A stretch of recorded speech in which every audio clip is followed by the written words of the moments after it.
Bonjour, alors hier c'était le nouveau jeu de TF1 The Wheel.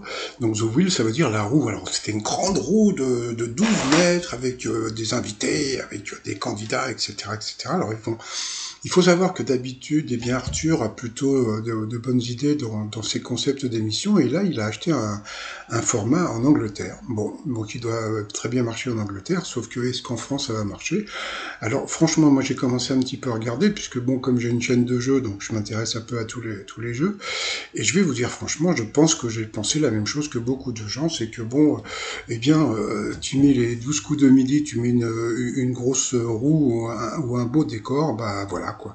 Donc en fin de compte, j'ai remarqué une chose, c'est que sur TF1, la plupart des jeux, tout est basé sur le décor. Vous voyez, le Mask Singer, donc c'est de très jolis masques, etc., etc. Mais bon, à la base, c'est un jeu qui est hyper simple. Et là, c'est pareil, c'est des questions. Donc voilà. Donc en plus, franchement, c'était des questions qu'on connaissait là. L'œuvre de 100 ans, c'était super connu.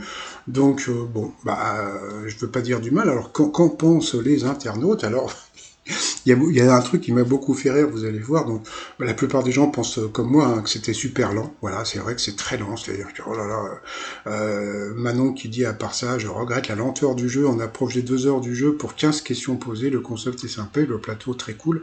Ça serait mieux en access. Idem pour Bertrand Gilberta qui dit à part la route, donc les décors réussis, je vois pas trop l'intérêt de The Wheel qui n'est finalement rien d'autre qu'un jeu de culture générale. Bah ouais, c'est ce que je viens de dire par rapport aux 12 coups de midi. Hein. Donc c'est lent, les invités sont un prétexte qui s'avère décevant. Jeu d'access le week-end, pourquoi pas, mais certainement pas en prime. Et alors le truc qui va être le plus rigolo, vous allez voir, c'est regarder Cyril Hanouna. Les chéris, je vais vous dire la vérité, je kiffe The Wheel. Ça fait du bien de voir un jeu de nouveauté, c'est frais. TF1, Arthur et je joue, je suis éclaté au sol, mais je joue. Alors, bon, il est éclaté au sol, mais il faut juste savoir un truc, c'est que Arthur l'a attaqué, il lui demande 10 millions d'euros, puisque Cyril Hanouna lui avait cassé ses derniers jeux, c'est-à-dire que les dernières émissions d'Arthur avaient été cassées par TPMP et Cyril Hanouna, et donc Arthur avait attaqué Cyril Hanouna, il lui avait demandé 10 millions d'euros. Donc là, on va dire qu'il essaye de faire copain pour pas payer les 10 millions d'euros. Et puis, Emmerich a dit la même chose. Hein, le concept en lui-même n'est pas mauvais, la mécanique est même bonne, c'est familial, feel good, mais pour un prime time, c'est assez lent. Voilà, c'était une émission qui était assez lente. Pour vous dire, j'ai pas regardé jusqu'à la fin. Allez, je vous dis à plus tard, bye bye.